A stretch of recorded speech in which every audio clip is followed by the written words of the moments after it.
he gained nothing. In 1 Samuel chapter 31, verses 3 to 5, it says, "The fighting grew fierce around Saul, and when the archers overtook him, they wounded him critically.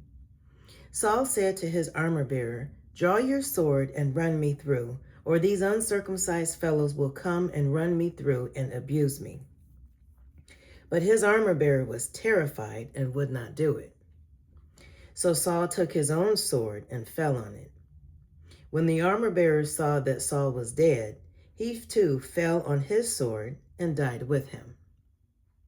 This is the true story of what happened to King Saul when he died. Keep in mind that Saul still saw David as his enemy, and David still showed respect to Saul by staying away from him. Now we'll pick up in 2 Samuel chapter 1, and it will be verses 6 to 10.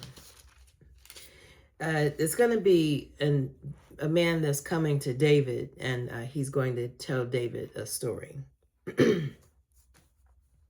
He says, "I happened to be on Mount Gilboa," the young man said, "and there was Saul leaning on his spear with the chariots and their drivers in hot pursuit. When he turned around and saw me, he called me out to me, and I said, 'What can I do?' He asked me, 'Who are you?' 'An Amalekite,' I answered. Then he said to me, 'Stand here by me and kill me. I'm in the throes of death, but I'm still alive.'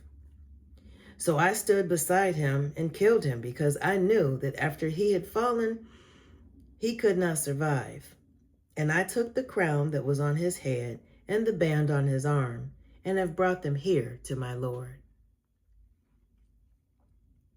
This is someone with a nice, elaborate story, wanting to look good in somebody else's eyes. I'm going to now read verses 15 and 16. "Then David called one of his men and said, 'Go, strike him down.' So he struck him down, and he died.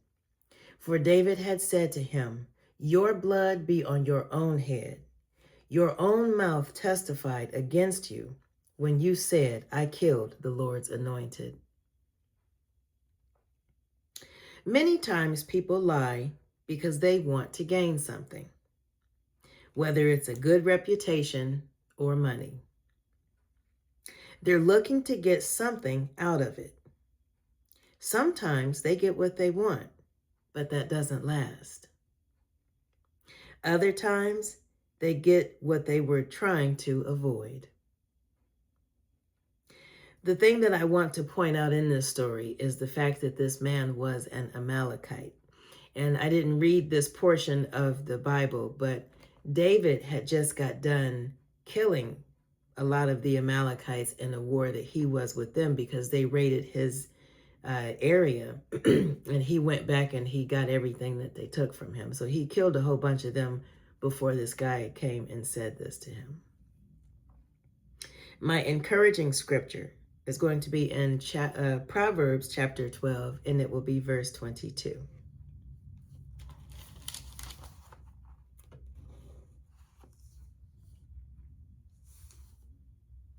"The Lord detests lying lips, but he delights in people who are trustworthy."